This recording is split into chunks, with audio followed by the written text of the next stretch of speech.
보호를 받던 여성이 전 남자친구에게 살해당한 사건에 대해 경찰이 오늘 공식 사과했습니다. 피해 여성은 사건이 일어나기 수개월 전부터 5차례에 걸쳐서 경찰에 신고를 했지만 경찰은 범행을 막지 못했던 것인데요. 이번에도 경찰 대응이 부실했다, 이런 지적이 나오고 있습니다. 한국형사법무정책연구원 승재현 연구위원 연결해서 이번 사건을 어떻게 봐야 하는지 좀 더 자세한 얘기 나눠보도록 하겠습니다. 연구위원님 안녕하십니까? 네, 안녕하십니까? 네, 지금 앞서 이제 사건 소개를 제가 잠깐 해드리긴 했는데요. 네. 우선 어떤 사건인지 좀 더 자세하게 좀 소개를 좀 해주시죠. 네, 국민 여러분께서 또 알고 계시는 부분이 많을 거라고 생각하는데요. 오늘 이제 언론에 나와 있는 여러 가지 내용을 이제 종합해 보면 방금 앵커께서 말씀 주신 대로 피해 여성이 한두 번 신고했는 게 아니라 지난 올해죠. 올해 6월 26일부터 이제 지금 사망하기 직전까지 5차례에 걸쳐 경찰에게 신변보호 요청을 했다. 다른 말로는 스토킹으로 내가 괴롭힘을 당하고 있다라고 이야기를 했다라고 합니다.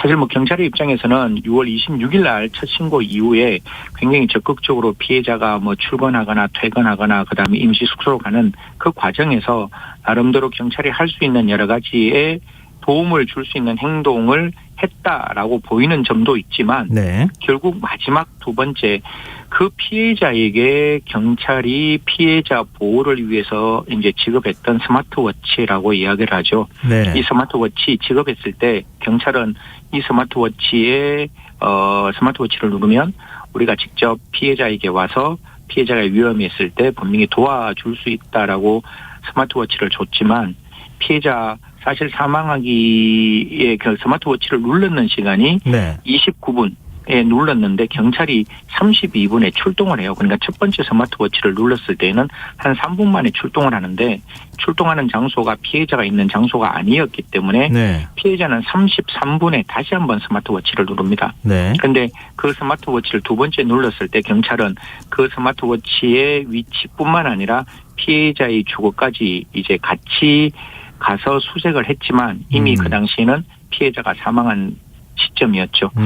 사실 제일 아쉬운 시점은 좀 스마트워치가 제대로 작동이 되었다면 그 스마트워치 29분에 스마트워치가 눌려지고 32분에 경찰이 출동했고 그 출동했는 시간에는 33분에 다시 한번 스마트워치가 두 번째 눌렸으니까 분명히 살아있던 그 네. 피해자가 살아있는 상황이었는데 그때만 제대로 좀 출동을 했더라도 살릴 수 있는 생명 결국 살리지 못했다. 앞에 행동은 경찰 입장에서는 충분히 제대로 보호를 했다 할지라도 결국 마지막 순간에 피해자의 생명을 지키지 못했다는 점에 대해서 사실 굉장히 경찰은 뼈아프게 생각해야 되는 대목이다. 이렇게 말씀드리겠습니다. 네, 스마트워치라는 게 피해자가 네네. 다급하게 신고를 하기 위한 목적도 있지만 피해자의 위치를 정확하게 파악하기 맞습니다. 위한 목적도 있는 네. 거잖아요. 그런데 위치 파악이 제대로 안 됐다고 하는 얘기가 왜 나오는 겁니까? 사실 이 부분이 저는 이해가 안 되는 부분인데 이게 벌써 4년 5년 전에도 한번 부산에서 똑같은 지금과 같은 스마트워치의 위치 파악이 제대로 되지 않아서 이미 피해자 한 분이 사망했는 사건이 있어요. 네. 사실 저는 대한민국의 국민의 생명은 그 어떠한 가치와 이념보다 중요하고 그 국민의 생명을 지키기 위해서 경찰이 존재하는 거라고 생각하는 거거든요. 네. 그러면 과거에 그 스마트워치의 오차 한계 범위를 몰랐다면 모르는 것 할 수 없는 거는 이해할 수 있지만 이미 4년 전에 그 위치 파악이 잘못돼서 대한민국 국민의 생명이 앗아간 사건을 알고 있었다면 지금과 같은 이게 좀 어려운 말로 해서 기지국을 가지고 우리가 이렇게 그 휴대폰이나 이런 걸 있으면 기지국에 안테나가 있으면 안테나를 기준으로 확인을 해서 그게 경찰에는 500m라고 이야기를 하지만 제가 알고 있는 일천한 지식으로는 반경 한 2km, 짧을 때는 500m, 길 때는 한 2km 반경의 오차 범위가 생길 수 있는 거예요. 네. 기지국으로 위치를 파악하면. 그럼 현실적으로 500m에서 2km라면 피해자가 생명의 경각에 달린 그 구조 시점에서 너무 넓은 범위잖아요. 네. 그래서 이미 피해자 한 분이 4년 전에 사망했다면 빨리 이걸 고치고 GPS와 동일하게 근접하고 한 3초에서 50m 오차 한계 범위 속에서 피해자의 위치를 확인할 수 있는 기기로 바꾸었어야 하는데 네. 지금 경찰에서 설명하는 거는 이번에도 피해자가 사망하고 난 다음에 우리는 GPS 기능, 와이파이 기능 복합 측이라고 하는데 좀 어려운 말로 그래서 3초 이내에 피해자의 오차 범위 50m 안에 있는 영역으로 교체할 것이라고 설명은 해요. 그런데 4년 전에 피해자가 사망했고 국감에서도 이 부분이 지적됐음에도 불구하고 왜 이렇게 이런 부분이 늦어졌는지 분명히 늦어진 이유가 있을 건데 네. 그 이유를 좀 경찰은 국민들에게 소상히 이야기를 해줘야 할 거 아니냐.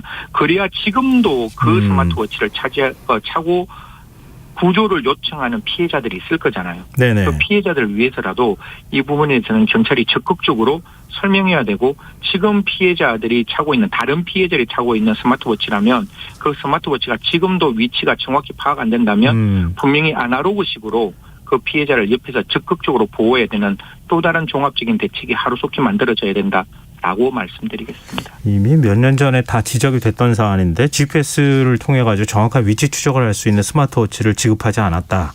이게 구조적인 문제라고도 볼 수 있는데요. 네네. 또 하나는 지난 9일부터 피해자 주변 100m 이내 그 이제 가해 남성이 접근하거나 아니면 연락하는 게 금지된 상태였잖아요. 네네. 근데 별다른 제지 없이 집까지 찾아와서 피해자를 살해했는데 네. 이것도 이런 경우에는 어떻게 막을 방법이 없는 겁니까? 이게 스토킹 처벌법을 만들었을 때 그 나름대로 이렇게 다른 법령을 찾았는 게 뭐 가정폭력 처벌 특례법이라든가 아동학대 뭐 이렇게 특례법 이런 법들을 조금 검토를 했을 거예요. 특히 가정폭력 그 처리 특례법에 보면 가정폭력이 있을 때 뭐 100m 접근 금지, 그다음에 통신 제한 조치 이런 것들이 있어요. 네. 그런데 가정폭력 처리 특례법은 가정폭력을 형사처벌로 강력하게 처벌하는 게 아니라 어떻게든지 가정처벌을 소년 보호사건 같이 완화해서 좀 해결해보자라는 법의 취지거든요. 예. 그런데 스토킹 처벌법은 기존에 있는 그 연인들 사이에 어떤 데이트 속에서 만나서 이루어지는 단순한 폭행이 아니라 우리가 이미 목도했는 게 그 스토킹이라는 거는 지금 사망하신 분이 1년에 한 45명 정도 되시는데 네. 그런 어떤 8만 건이 넘는 스토킹에 관련된 여러 가지 통계적 수치를 통해서 결국 스토킹이라는 것은 피해자가 사망해야 끝날 수 있는 사건이라는 걸 우리가 알고 있는 거잖아요. 이게 베이직 에비던스라 그래서 이미 통계적 수치로 나와 있는 굉장히 위험한 범죄. 네. 그 위험한 범죄를 피해자와 가해자를 분리시키기 위해서 가지고 돌아왔는 것이 가정폭력을 완화시키겠다라고 이야기했는 100m 접근 금지라든가 통신 제한 조치로는 불가능한 거예요. 또한 스토킹이라는 게 내가 원하는 사랑은 옳은 사랑이고 그 반대편이 원하는 사랑은 틀린 사랑이라는 굉장히 어떻게 보면 편집증 즉 정상, 지금은 편집증을 뭐 망상장애라고 이렇게 정신질병 코드로 바꾸었는 듯한데 자기 사랑만 옳은 사람인데 그 옳은 사랑을 하고 있는 사람에게 100m를 접근 금지한다? 아무런 이유 없는 거죠. 그리고 통신 제한 조치를 금지한다? 이것도 의미 없는 게 제가 봤던 사건 중에 하나는 통신 제한을 금지하니까 그 피해자가 알고 있는 계좌번호로 그 계좌번호를 알면 거기에 500원, 1000원을 보내면서 만나줘 이렇게 보내는 것도 봤거든요. 네네. 그러니까 지금 있는 통신 제한이라든가 100m 접근 금지는 그 스토커가 가지고 있는 범죄의 경량성에 비추어 보면 사실상 무용지물이다. 저는 그거는 절대로 효과가 없다. 그럼 어떻게 해야 됩니까?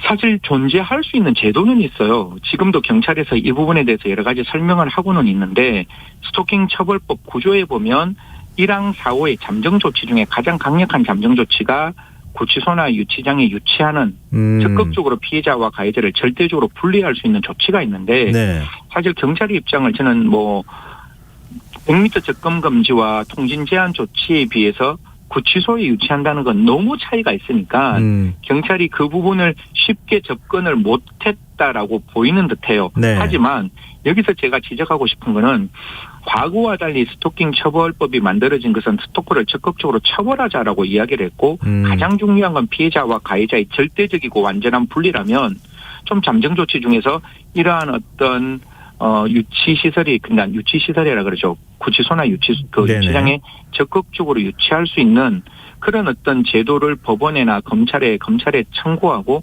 법원의 어떤 명령을 받을 수 있도록 좀 적극적인 조치를 해야 한다라는 걸 첫 번째 말씀드리고 지금 같은 경우 경찰이 이렇게 설명을 해요.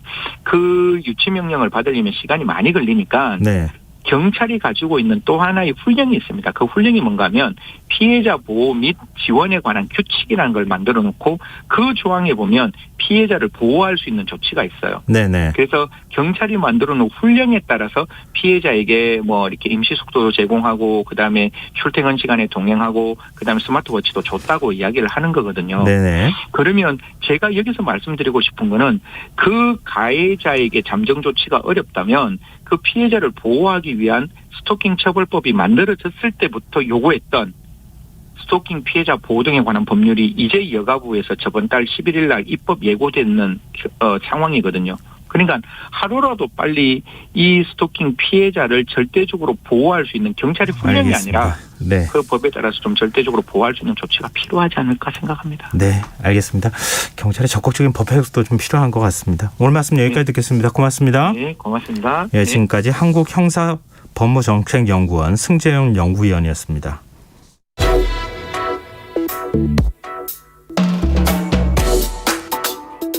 더 나은 내일을 준비하는 시간 KBS 1라디오